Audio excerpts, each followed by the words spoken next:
everybody's tired. So, yeah, I think before we look at what we want to cover today, There is an assignment we set out last week to do. So if we can get a volunteer to take us through,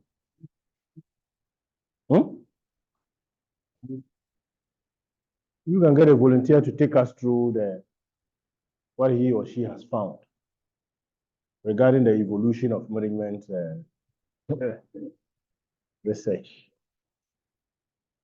It's like Avadi has a point.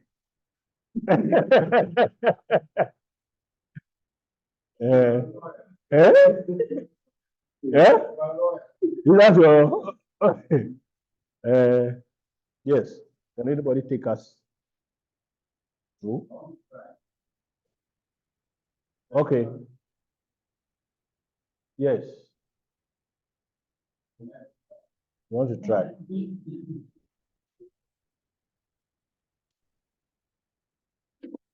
Evolution of management research.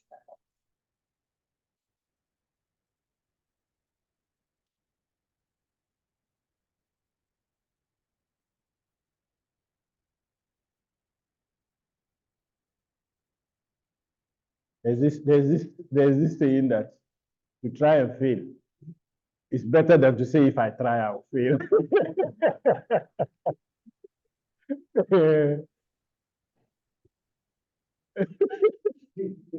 Yeah.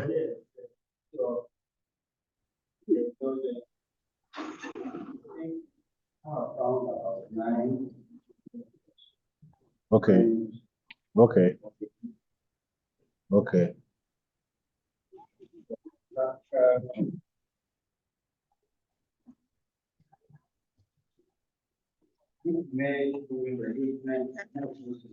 Okay.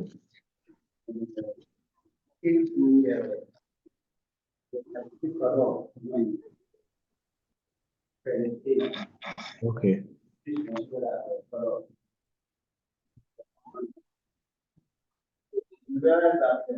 For my research, there's a timeline for 19 the last one is the contemporary. Yeah. So from cluster school of management, where it led with the late 90s, the focusing on scientific and rational thinking. It is characterized by principles of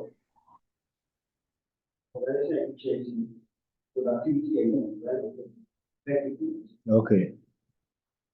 This school is associated with the work of Frederick Taylor, Harry Fayol, Max Weber, or Mandela. Taylor also remember and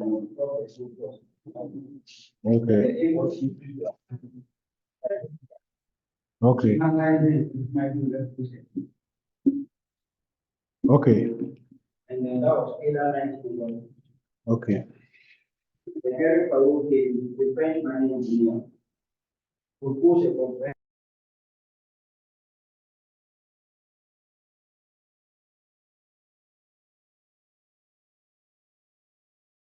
this and do it well. Mr. Hafiz, what you are doing, there's no learning in there. I don't see any learning in there. You are reading from, yes, so I don't see, that's why I'm asking you to stop. There's no learning in there. Yes.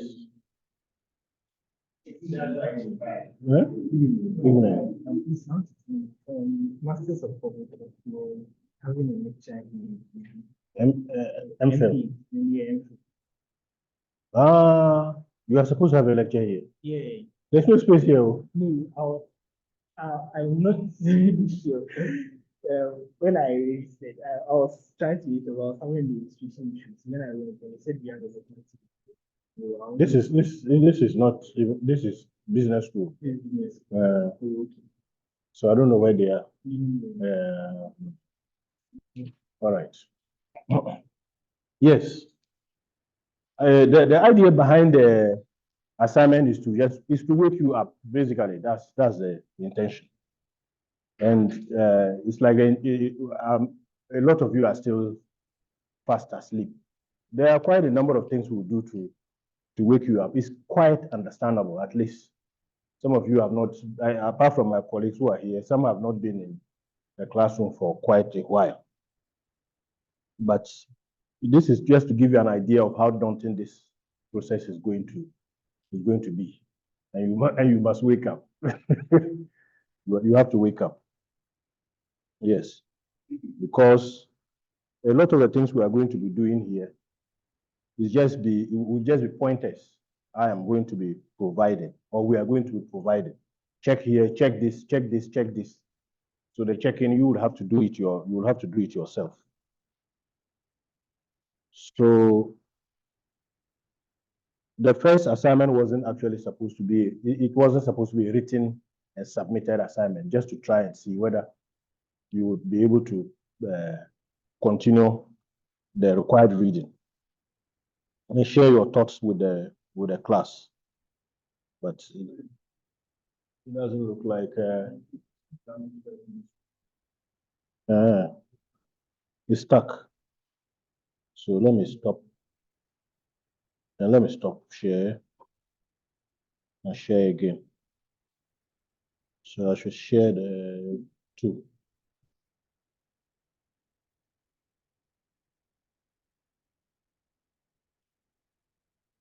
Is it moving?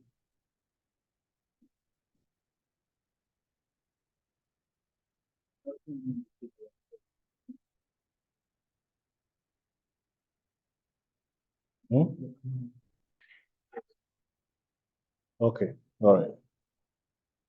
Okay, so let me just go straight to today's lecture, because there's also another assignment which, and the way we are going to do it, Prof. Haruna, when it comes from week 5, he would also give an assignment. But this discussion should not be based, because I don't really see the need for us to subject you to like sit down test, do this and do that. I just want us to have that, all of us to be on the same page in terms of what's needed for a PhD. So you would see that those who already have MPhil are doing this one. And it's because it is a critical part of the waking up. That is why you are doing it. So if we are not into the mood, the mood of sitting down and writing up. When it comes to the term paper for the sessions, you would have a problem, because that is when you will now be trying to wake up, and that one you will submit it and then present it before a panel. Okay, so today we are going to be looking at the role of theory in management research.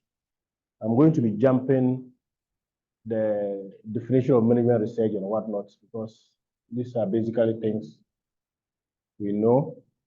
Then I'll jump straight into our understanding of what theory is. So I want to throw this to you. What do you mean by theory? Almost all of us, if you have done, can you hear me? Can you hear? Are you sure? Do you mind coming here? Because it looks like, come and sit here. You're far away. But I'll be seeing your face. So with an undergraduate thesis, we are not really worried about whether there's theory or anything, or the application of constructs. But for MPhil, at least, the use of theory is very critical. And for a PhD, our emphasis is on the fact that you contribute to knowledge. The contribution to knowledge may most likely be an extension of a theory, a novel application of a theory, or the provision of an insight on a particular phenomena by relying on a theory. generation or theory development will not be part of the PhD process. So nobody's going to develop a theory. Yeah, so when we say theory, what do we mean?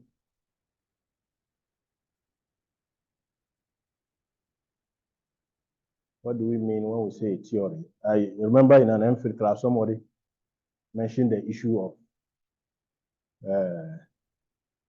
just doing a literature review and calling it a theoretical review. Yes, and at the MPhil level, many of us have done this, especially if you are from a finance background, or most likely accounting background. You do a thorough literature review and you call it theoretical review. So the gentleman was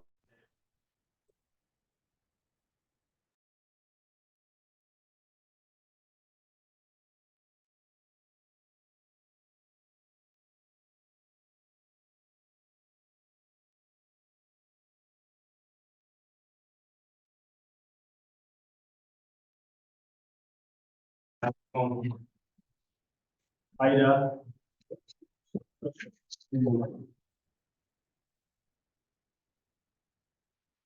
how we will rely on what we will call constructs to be able to explain a phenomena, or we rely on constructs to be able to explain the relationship between different kinds of phenomena.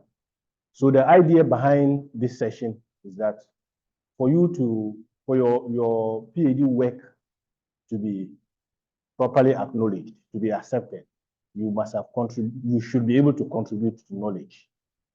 That contribution to knowledge, for the purpose of this session, we are going to just limit it to contribution to theory.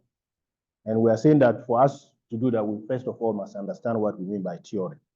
So if we are able to explain a phenomena in a way that is systematic, and we said in qualitative research that research is anything that we do in a systematic way. So if we explain a phenomena in a systematic way, the systematic explanation of a phenomenon could be based on a particular or an existing theory that already explains similar phenomena, maybe in a different context or in the same context. So to the layman, a theory would just be seen as a systematic explanation of a phenomena, or it's a set of principles or ideas that explain or predict behavior. If you look at the second one, it actually tries to point to us the role of theory in terms of theory's role in explaining, in predicting, or in analyzing, some of which we will see very, very soon.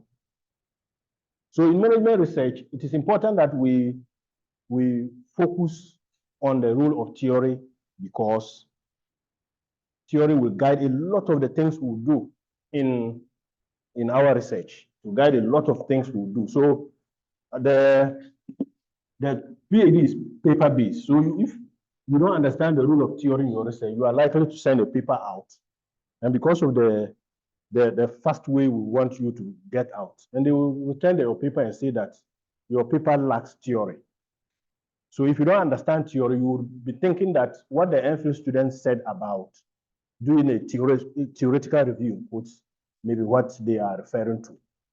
So if a theory is a systematic explanation of a phenomenon, it means that if I am looking at, maybe somebody can give us, just suggest a PhD thesis title for us, anything, can be anything.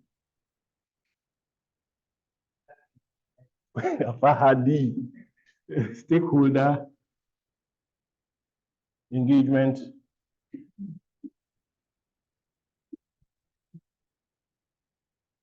in the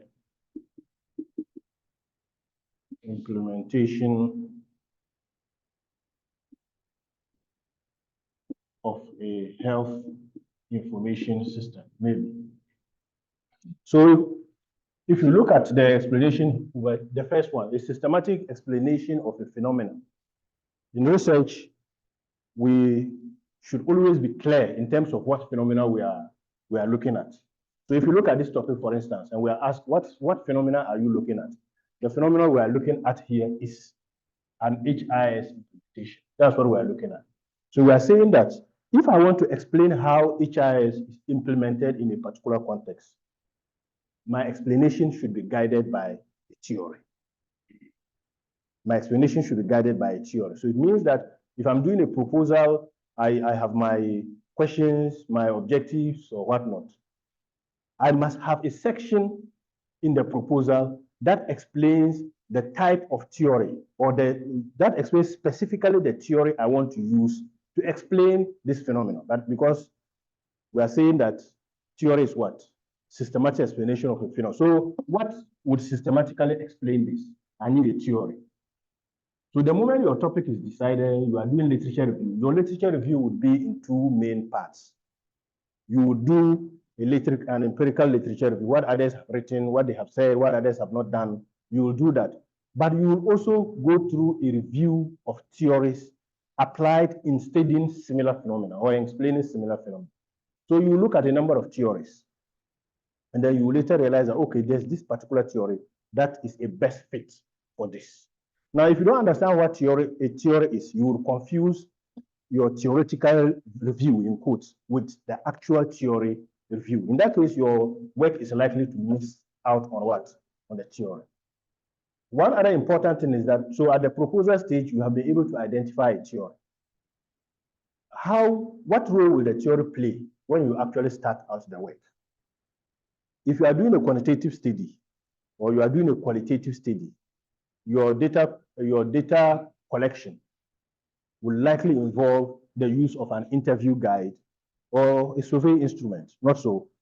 We are saying that if you don't have a theory, you would have a difficulty in coming out with the questions you are going to ask your participants.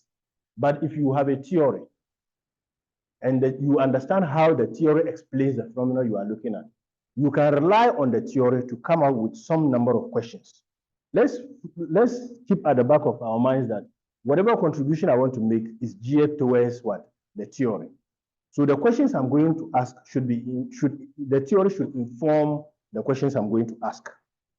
So for instance, in all theories, we would have two or more constructs.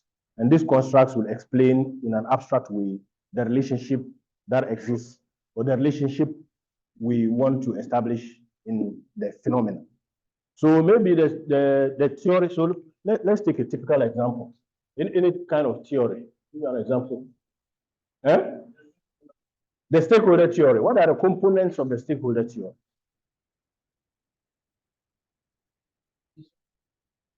Okay. Okay, so there's internal, there's external. Okay.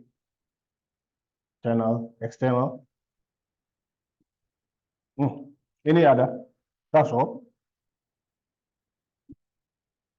The environment. Okay. So assuming these are all the components or the constructs of the stakeholder theory, it means that if I'm going to develop my interview guide, I must have interview questions on external, yes, that would probe issues surrounding external.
And those things will relate to areas in your field as well. We can, in MIS specifically, we see theory as statements that say how something should be done in practice. And then a theory can provide a lens for us to be able to view or explain a phenomenon. And if you look at the explanatory power we mentioned in the Shelley, Gregor mentioned in the definition, it falls in line with this. A theory can also be used to show the relationship between constructs. Okay. Now, what would constitute a theory? What do we think would constitute a theory? One main thing that will constitute, let the concept be seen as a theory would be these building blocks, the constructs. So every theory must have what? Constructs. So looking at the stakeholder theory, this would be the constructs. Looking at Abraham Maslow's theory of motivation, social basic needs and whatnot, up to self-actualization would be the constructs. Okay, so constructs are necessary. The constructs of a theory define what the theory is all about. So the moment you hear stakeholder theory, we know that it is about internal, external, and environmental factors. Then all theories must also have a proposition, a declarative statement that explains how the concepts are related to each other. So for instance, if you take Abraham Maslow's hierarchy of needs, and you look at the one at the bottom, basic needs, right? There's no way you can turn it upside down and say that basic needs should be at the top. They are related in a way. Okay. So many people will often say that, oh, as for this guy, he has now self-actualized, meaning that he's at the top, because the theory has a declarative statement indicating that for people to get to self-actualize, they must be at the top. Then the issue of logic. Every theory should explain why the constructs in that particular theory are related to each other. And I keep using my famous activity theory to explain this.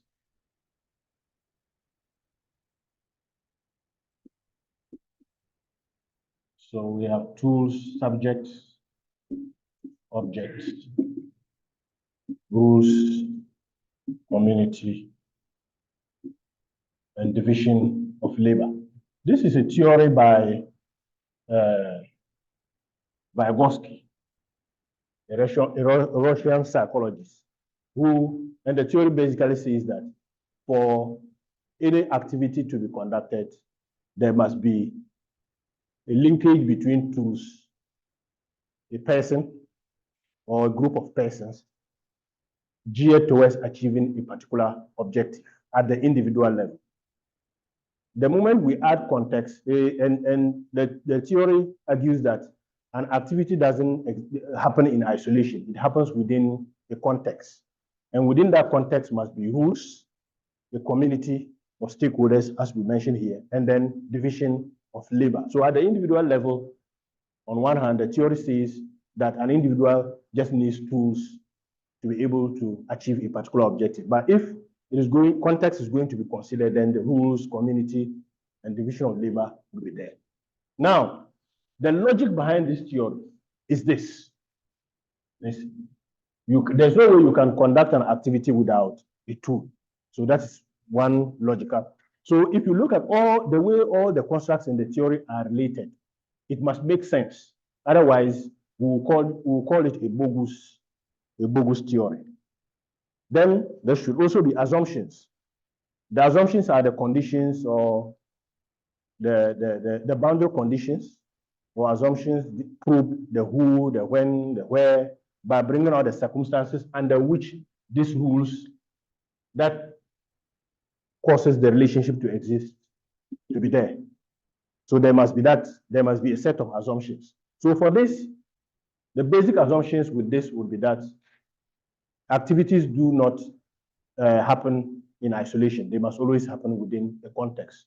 So if you look at this theory too, theories are often revised. Well, very soon we'll see the fact that for a theory to stand the test of time, it must also pass the test of falsifiability. If there's a theory, the theory should be, people should work towards disproving that theory. If there's a theory that nobody can work towards disproving, then we will not call that a theory. Okay. Also, there must be, logical consistency.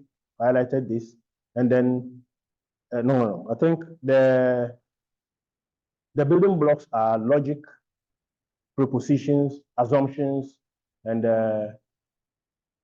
constructs. These are the building blocks: constructs, proposition, then logic, assumptions. Now, for us to classify a theory as a good one, the theory must also have some characteristics. And logical consistency is related to the logic we just looked at, and also explanatory power. If you look at all the explanations about what a theory is, we have said time and time again that a theory explains particular phenomena in a very, very simple way. So explanatory power of a theory, and then falsifiability. And falsifiability is what I just mentioned. This is about the inherent possibility to refute a theory or prove it to be false. So a theory is falsifiable if there is the likelihood that an observation can be conceived or thought of, or an argument can be made to prove the theory as false. Okay, so that is why you see that for this theory, for instance, initially it was just 3 constructs. And someone came and said, no, activities do not exist in isolation, so there must be a context. So they decided to call the first conceptualization of the theory as a first generation activity theory. And then they revised it to include the context. If you look at another theory like technology acceptance model, people have come up with different kinds of research to refute some of the things that the original technology acceptance model says. So you would see that we would have term 1, technology acceptance model 1, and then term 2. So in all fields, either marketing, entrepreneurship, human resource, you will see that there are some theories which have revisions. So you can see maybe first generation, second generation, and whatnot. It is because of this particular attribute of theories. Then parsimony. A theory should be able to explain a phenomenon in a very, very, very simple way. No complexities. So if somebody is talking about a theory, explains it 2, 3 minutes, 4 minutes, 5 minutes, and nobody understands what he's talking about, it's too complex, then that theory is not a very good theory. Because we started out by saying that a theory explains a phenomenon in a very, very, very, very simple way. So for the purpose of the PhD, you don't need to go look for a very complex theory, because you want your work to stand out. A theory should explain your phenomenon in a very, very simple way, okay? And that is what we call parsimony of a theory. Okay, so why do we need a theory at all? Yes. Yes. Falsifiability, I can get to the point. Falsifiability. Okay. Yes.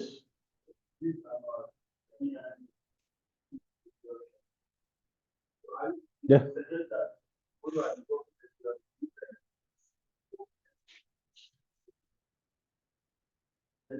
No, not deliberately. You will not deliberately create an avenue for the theory to be disprovable. No, you will not do that. But the people should be able to subject the theory to some test. So there may be theories, I can't think of one, but there will definitely be theories that are over a century old, and nobody has been able to disprove it. That doesn't mean that the theory cannot be, that possibility should be there. Okay. But there are, I don't know if we can call it theories, but there are certain laws of nature that cannot be disproved. So philosophically, we are not considering that those laws of nature as theories, because there's no way you can disprove them. So it's not intentional. Yes. Every short theory comes with a model that the Okay, a schematic representation. No. But theories that have this schema or diagrammatic representations are easier to understand and easier to apply. So applicability is also very, so for us, it is important that when we are choosing a theory, well, as part of the justifications at the PhD level in your use of theory, applicability is very important. How applicable is that theory to your work? So if the theory is too abstract, remember that if it is too abstract, it will likely mean that it is also very difficult to understand. And your application of that theory in your work, your audience will struggle to understand what you want to explain. That will make your work complex.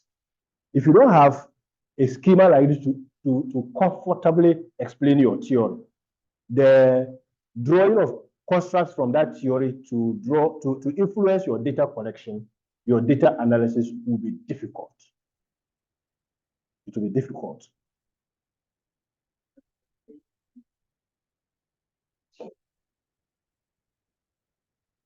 Okay. So somebody is asking a question online. Please, in the event that a theory is proven to be false, can researchers still use the application of such theory in research? What implications are there? Yeah. If such theories are used for or applied in research. So, for instance, term 1 or the original term, other constructs have been added. There's a revision, and then you, as part of your PhD, you go and apply term. The external examiners will just throw your work away. You fail it because it even means that you are not current in your field. So, for instance, this particular theory, we're saying that originally it was just tool, subject, and object. That's a basic activity. And activities exist within a context. So if you go and take this particular, the first generation, and apply it, it says a lot about the kind of candidates or the kind of research you are doing. And I'm not sure if it was this class I mentioned that I once sent a paper to a journal, and they replied, the reviewers replied and told me that they have moved on from what I am. Yeah, so they will tell you that they have moved on. There's first generation, second generation, and you are still looking at, yeah, so it means you don't really understand what you are doing. So you can't do that. And also you have to understand that if part of his question, if a theory is proven to be, if a theory is faulted, the one faulting the theory will propose something else. So your reliance on the theory will now be on the most recent addition to the theory. Yes. Yes.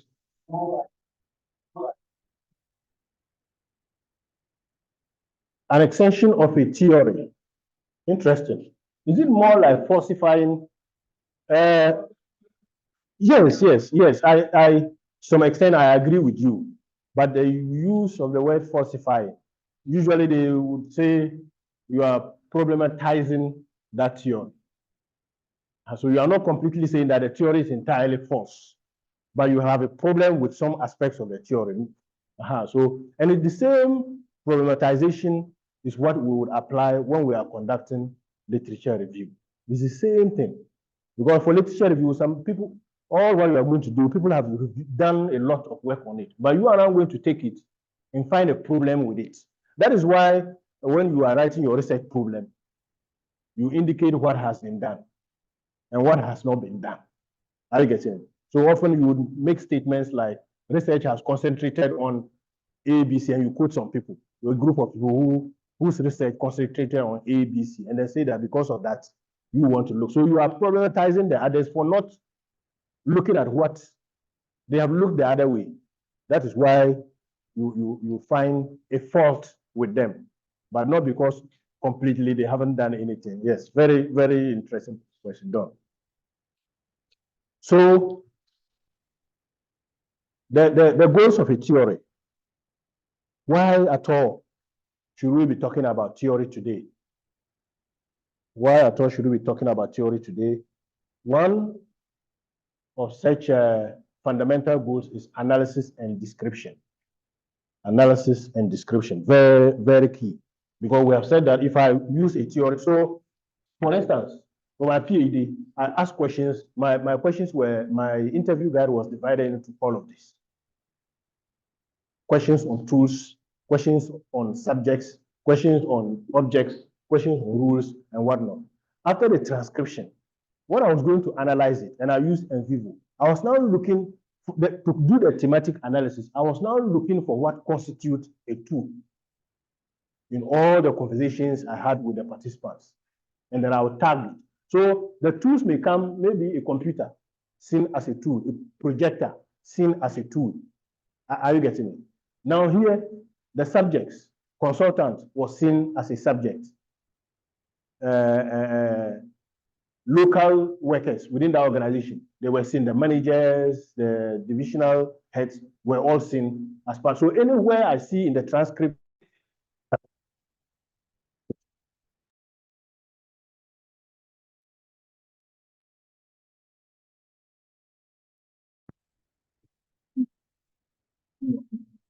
the theory will provide a description of the phenomenon of fitness. That's what today. We're in trouble today. Yeah. So one other fundamental goal of a theory is explanation. Makes it easier to explain. The theory will provides an explanation of how, why, and what happened, relying on varying views of causality and the methods for argumentation. Then prediction. If you look at Shelley Gregor's definition, prediction was one of the key terms mentioned. So prediction is also one. Yeah, a theory can give us an idea of what will possibly happen if certain preconditions or certain assumptions hold. Okay. And then the last, prescription. Okay. So now I want us to look at types of theories. Types of theories. Generally, theories can be classified in terms of grand theories, classical theories, or sometimes middle range theories or emerging theories. But in different fields, the classifications of theory may differ. But let's look at these broad categorizations. First one, grand theories. Grand theories are often very broad and comprehensive. So for instance, if you look at the systems theory, this particular theory basically says that for anything we are looking at, any phenomenon we are looking at, we can look at it in terms of the fact that there are several different components which are related to each other and working in unison to achieve something. It can be applied anywhere, the systems theory. There are other theories. So in all the fields, you would find examples of grand theories, like Maslow's hierarchy of needs. It cuts across almost in a discipline. Middle range theories are more specific than grand theories. And an example of middle range theory could be transaction cost theory, a theory drawn from economics, I think. Then we can have another set called emerging theories, contemporary theories, which provide new perspectives and approaches. So for instance, most recently, the resource-based view, and then complexity theory. Now, what we have to consider is the fact that we cannot know all the theories that exist within our discipline. We cannot. So your best bet is to identify the resource in your field that contains different kinds of theories that could possibly explain a phenomena in your field. So for instance, in the information system field, there's a page, a website dedicated to information systems theories. So if you want to write a paper, if you want to write a thesis and you are struggling, you can easily go there and comb through the theories to see one which will be applicable to the phenomena you are looking at. Now, in terms of choice of theory, technology these days has made it so easy to do. So several years ago, if you were doing your thesis, you'll have to come through, review several tens or hundreds of theories to see which one is applicable. And you would go through this maybe back and forth with your supervisor. These days, AI has made it so easy to do. So your best bet is to understand the phenomenon you want to look at in your thesis, your PhD. And if you ask a lot of the AI tools out there to suggest a theory for you, you'll be shocked at what the amazing work it will do. So there's several hours or several days work you would have done going through different kinds of theories. The AI will just suggest the theory to you and give you the justifications, how it fits your phenomena or not. Your application of AI this way cannot be detected by Turnitin or your supervisor. It cannot be detected by. That makes it easy, isn't it? I had this last time.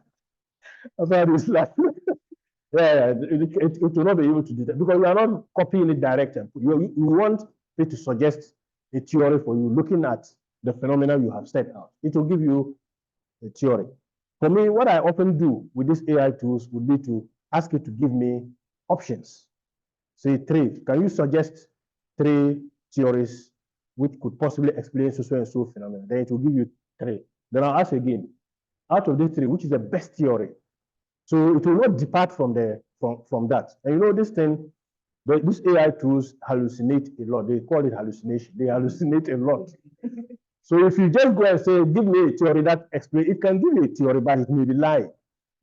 So I ask you to give me alternatives. And then after the alternatives, I will ask from this alternative, which one best explains it, and then it will do that. To the extent that it can even help you integrate the phenomena you are looking at into the theory and give you a conceptual framework. Some will draw it for you. Others, it will give you the instructions of how to graphically draw it. It will tell you, create a circle, insert this, draw an arrow to this, and then by the time you're finished, you have your perfect conceptual concept. That one to Turnitin, AI cannot detect it. And these are the areas we encourage that you rely on for the purpose of your PhD, not the one that will write everything for you, that one. Yeah. So information systems, we classify theories in terms of these 5 elements, and it is applicable to the other disciplines as well. So we have type 1 theories which are dedicated for the purpose of analyzing. It says what it is. The theory does not extend beyond analysis and description. That's what it does. Then there's a theory for explanatory theories. Says what it is. Look at this. This one says what it is. This one says what it is, how, why, and when, as well as where. So the theory basically provides explanations, but does not aim to predict with any precision. Then there's also the theory for predictive theories. And the addition to predictive theories is it's saying what would be if certain preconditions or assumptions hold true. Then a theory for both explaining and then the type 4 theories. And then the last one, the theory for design and action. And this is an area that is very, very relevant to those in the information systems field. And let me digress a bit. Majority of the time, we think that you can do your PhD using either qualitative or quantitative or mixed. But you can do your thesis, your PhD, without using qualitative, quantitative, or mixed. You can use design science to do that. So you come up with maybe something, a prototype or an app. You develop an app, and then that can be your PhD. So theories for design and action will be applicable in that regard.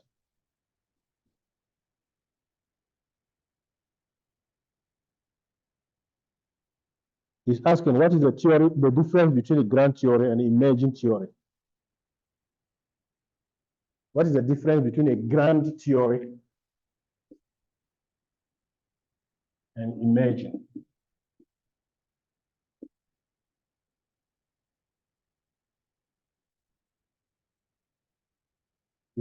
Grand theories are broad.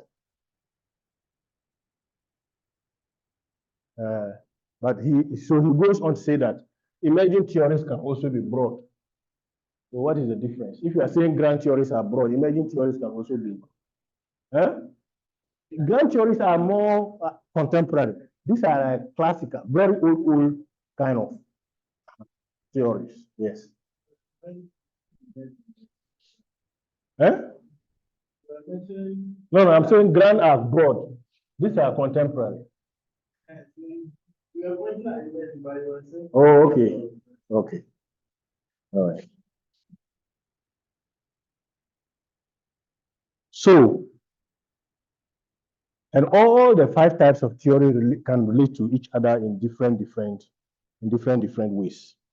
So the idea in this particular course is for you to be able to find that resource base in your field. So for those in information systems, I think it's IS Theorize. If you go to IS Theorize, I'll share it later. You will get so many different kinds of theories. Now, you may not have that in your field, but after this lecture, maybe by the close of the week, if you are doing finance, you are doing HR, you should be able to find that seminal paper in your field. That's maybe, yeah, that sets the agenda for theory application in your area, and you must know it. Very, very important. So for instance, information systems, the Shelley Gregor paper is one seminal paper when it comes to theory, published in 2006. You cannot talk about theory information system without mentioning that. So in each field, I would want everyone to identify, at least you should know it offhand, because you are going to need that paper when you are writing your theory section. Very important. One other reason why you need that paper is if you, for instance, go to, that paper can lead you either, it can lead you to several different papers in your area. Yeah, I want to switch to the web page, so just a minute. It can lead you to several different papers in your area.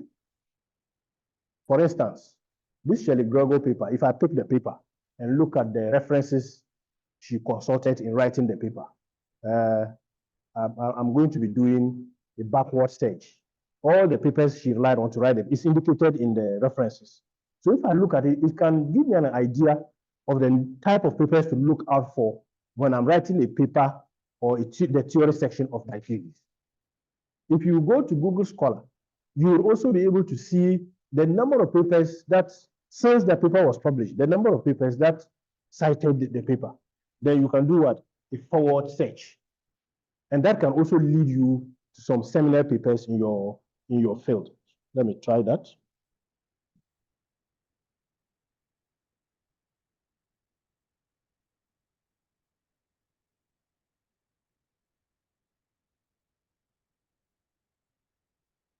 So this is what I mean, but this is not the paper. So if you look at this one, the role of theory and theorizing in design science research. We're saying that if you download the paper at the bottom, a lot of references, it can lead you somewhere. But if you also check here, because that paper in design science research, the use of theory in design science research is, this paper is seminal. Look at the citation, 621, since it was published, when? 2006. So if I click on this, just like that, it will give me a list of papers, all the 621 papers that relied on that paper. But just look at something interesting. Look at the first one. The first one doesn't mention, it doesn't mention theory, but it mentions what? Design research. So if I am writing on a theory, it means this particular paper will not be relevant. Then I will go through all the 600 to find out which of those papers relates to theory. Then I can cite that. That is what I meant by saying that if you do this forward search, it can lead you to some seminal papers in your area. Now, one easier way to do this would be to search. You can now search. If we search here, we'll be searching only the 621. So we can search for theory, and then it will give us, it will limit it for us. Okay. Yep. that was starting. The design science that you mentioned. I believe that I have been able to come up with something in this Microsoft system. Okay. So, for instance, know that Microsoft system cannot determine the general. Okay. For instance, if I type my name, it can't tell me whether it is in the middle of it. I think I'm able to do something about it, and it's able to tell me that this name is this. Okay. Is it something that can fall under this? No. You have to develop something from scratch. Yes. So design development. So if it is that you are coming out with Microsoft Excel, and then you put in the ability of Microsoft Excel to do this, then possibly you can hand it, you can submit it some kind of a prototype, and then we'll try it, and then we'll say, okay, yeah. But you are going to be relying on Microsoft Excel. Yeah. That will not constitute design science. Yeah. So, Muda, is this screen sharing? This one? Yes, it's sharing. So I want us to go through something. So this one will not be like a one week or 1 day thing, but I believe it will set a very proper agenda for us to look at this particular, the rule of theory in our research very, very well. I'll share this later, but I want us to go through every section. So this is an assignment. The objective of this assignment is to delve into the foundational rule of theory in management research and to encourage doctoral students to explore and identify seminal papers in their specific area of interest. Students are expected to critically analyze these papers and understand how the identified theories contribute to the advancement of knowledge in their respective fields. If you are HR, that's your field, that's what we mean. So the task will be this. First, you have to identify the seminal papers, at least, no, at most 3. No, let's make at least 3. 3. Just let's restrict it to 3 papers. Otherwise, the work will be too much. So what you will do is you are required to identify at least 3 seminal papers on theory in your respective specific area of interest within management research. We're all within management research. And then you provide a brief rationale for the selection of each paper, explaining its significance in your field. To do this, if you don't know how to use Google Scholar well, this will be an opportunity to use. So you need to agree on a search parameter, and you go to Google Scholar. So it could be human resource management and theory. And then you search. The hints you are likely to get about whether the paper is seminal or not would be the number of citations. It can give you hints, the number of citations. So you look at the number of citations and see. Now you have identified your 3 papers. You have not read it yet. Then you move here, conduct a review on the identified seminal papers. It's not a lot of work. It's just 3 papers. Summarize the main concepts, arguments, and contributions of each paper. Highlight how these papers have shaped theoretical perspectives in your area of interest. And anywhere along the line, if I see the need of the application of technology, I'll mention it. Look, this one. Summarize the main concepts, arguments, and contributions of each paper. There are now AI. I mentioned this some time ago. Assuming you have identified the 3 papers, you are lucky that there are easier ways for you to read in a smart way. So you upload the papers. If you check, Muda can give hints on that. She's laughing. You upload the papers and query the AI about the main concepts. So you can just say, add the paper, add the pen, add the three pen, ask what are the main concepts in this paper. It will indicate the concepts, 1, 2, 3. What are the main arguments? It will give you a summary, maybe 3 sentences. What are the main arguments in a couple of sentences each? If you want a paragraph, it will do it. And the contributions of each paper. Okay? So you need to, so this is what highlight how these papers have shaped theoretical perspectives in your area of interest. Then comparative analysis. Oh, they are back. Someone was calling me. Again?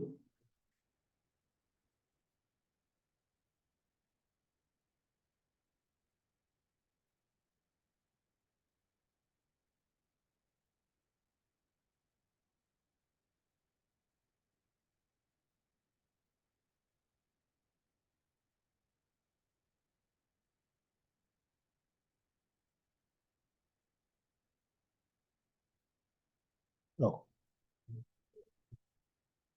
It has come. Yes. Perform a comparative analysis of these 3 seminar papers. Identify common themes, strengths, theoretical frameworks across the selected, and discuss any conflicting perspectives and debates within the literature. And then the 4th one, it looks like it's a lot, but you can do this in a couple of days. Then application to current, explore how the theories presented in the seminar papers can be applied to your current or future research interests. So it can be any area that you are currently thinking about.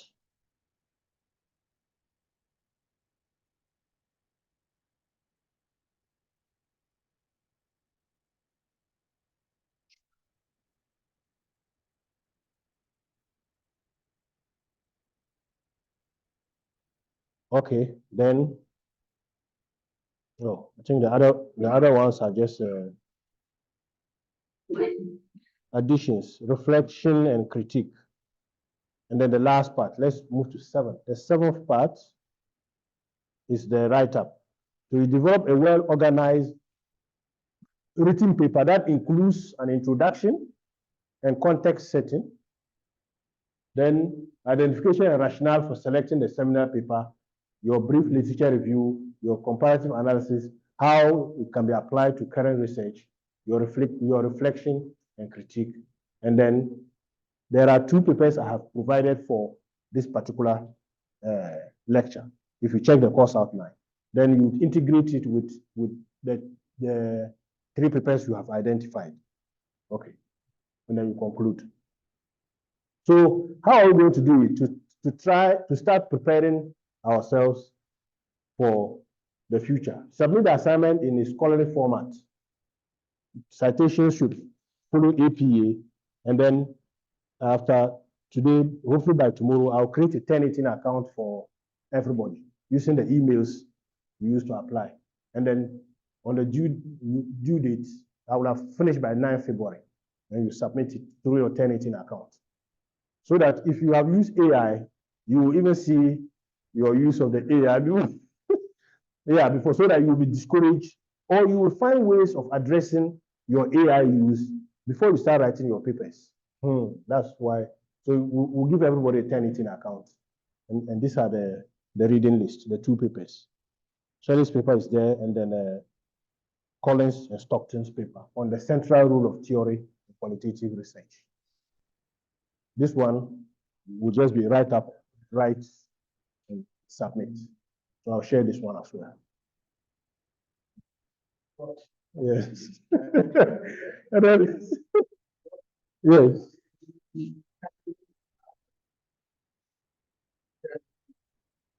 The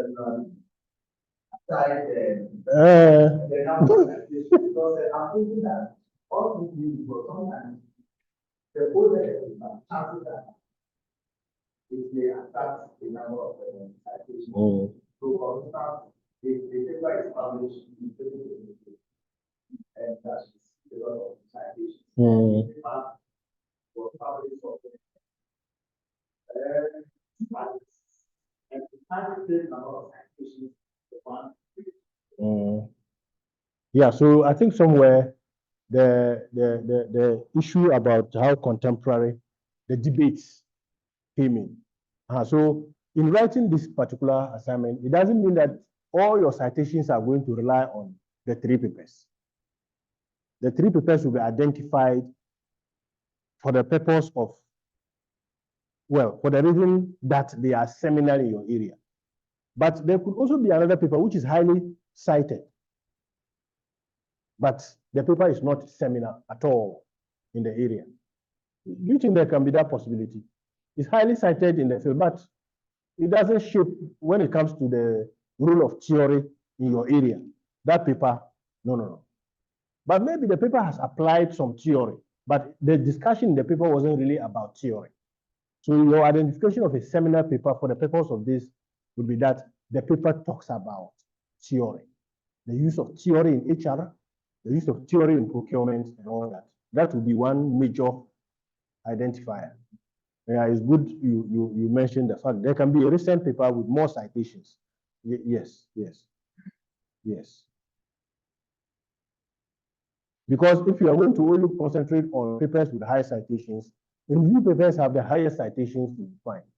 So if you are not careful, you might be looking for your. If you are not careful and your search parameter is just your research area, maybe human resource management, you are likely to get a paper which has high citation, but it has nothing to do with theory. So the theory, in your search parameters, the search criteria should include what? Theory. Then you can apply the number of citations. What?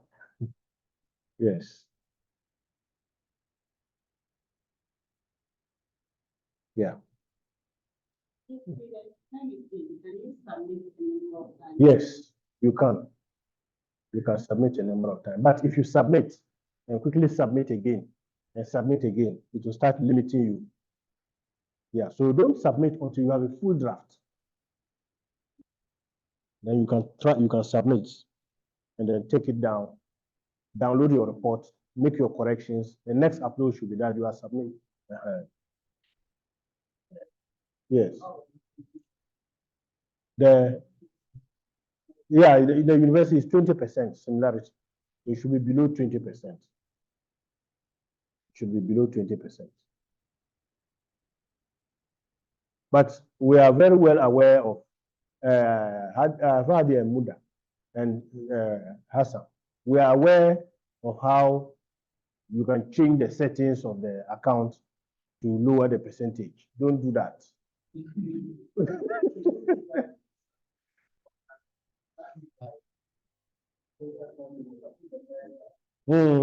If you submit,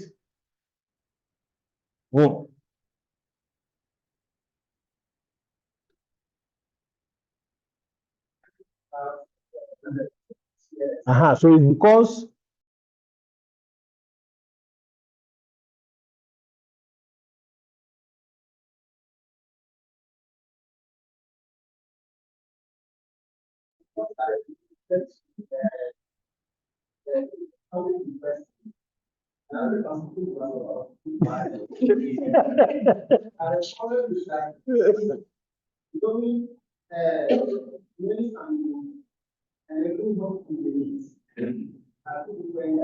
yes.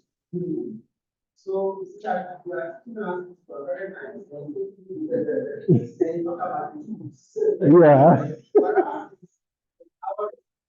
Yeah. Yes. Yeah. But also because the students know how to work as a lecturer or as a factor in this course. What was point out was about, I don't know if you were looking for this, or what you are looking for contemporary concept in the Jews. I don't know whether. No. Yes.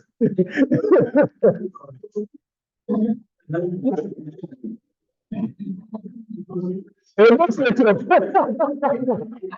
no, I don't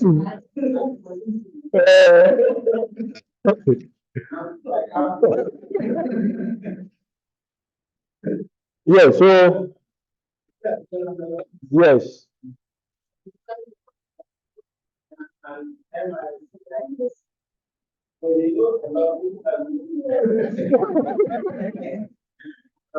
Yeah, so there are plans. We are just starting. I mean, and as I indicated at the beginning, we are just trying to wake each other up. So, and if we start and on a note that is not scary, well, scary in quotes, we must all understand what is ahead. Otherwise, we won't wake up. So there are plans for us to, at least maybe midway, for us to have sessions, maybe even either led by some of your colleagues here, Muda, Hadi, or Hassan. They can lead the processes, or even Mr. Hassan can lead the process to take you through this. Because I know there are people in here who are very conversant in such tools. There are people here. Yes.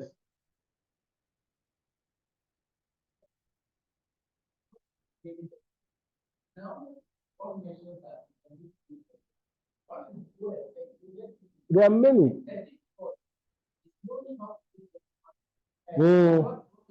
Yeah, that's it.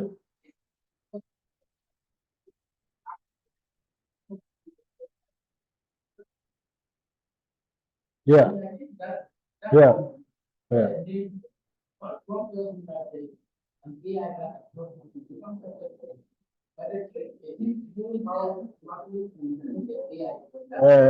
But also trying it out.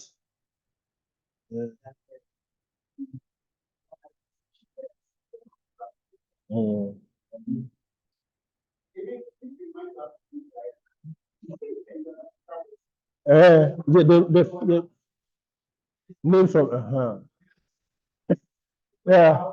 One colleague of mine mentioned that no, I understand that now there's a software that can just do my literature review for me. I'm like, no, not like that. Yes, it can do it for you, but you can't submit it. It will write it out for you, but you can't submit it. But if you use it if you use the AI tools the way I am mentioning, and you turn it in, you'll be fine. You'll be fine. For instance, in terms of identification of the theory, now that you know that this is the theory that fits what I want to explain, if you go and pick the theory, you can and understand it. You can write out how that way is better. But to be looking for that very shortcut that will write everything for you, and that one, it will do it. But when it messes up, you will be, the pain of having to start all over again will be too much.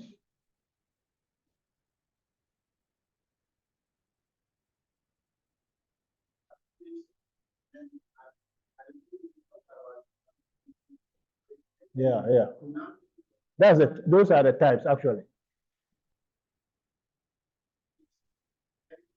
Is it? Yeah, I'm saying the same thing in there. Yeah, so you will see that from the beginning, I was explaining what a theory is by mentioning how it has an explanatory power. It can also describe it. Then when we came to the classifications, we now said there are so many kinds of theories that will do explanation. Type 1, type 2. It's the same. I'm just saying the same thing in different.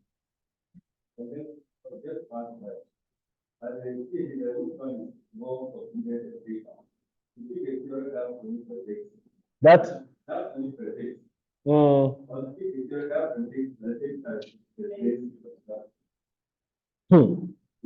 Depends on what you are studying.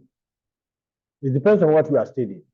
But you also have to understand that for some of you, your supervisor, some of you will skip the theory part, especially if you are in finance. You know what I'm talking about, Mr. Muda. They will tell you a section on, you have a whole chapter on theory. The finance people will not write a thesis like that. They'll skip it. So for some of these things, the supervisor will influence you further. But I can bet you, if you are in HR, MIS, procurement, you can't write without this. Because there are a lot of finance papers you can write, publish it, and there's no single theory specifically mentioned in it. But in my field, you can't do that. You will reject it. HR do very, very similar. So at some point, knowing this is better. If your supervisor, or at that later stage, if you are going to go that way, it will help. If you are not going to go that way, at least you know that in some fields, this is the way you go about it. But for us, theory will be there.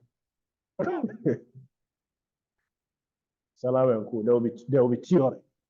A chapter on theory. Oh. Okay, it's 7 o'clock. Yeah.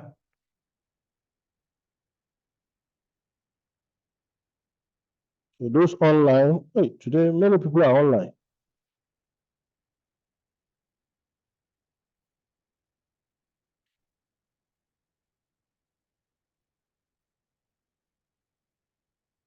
Yeah. Okay. So I'll share the slides, I'll share the papers, and then these assignments there. All right. Thank you very much.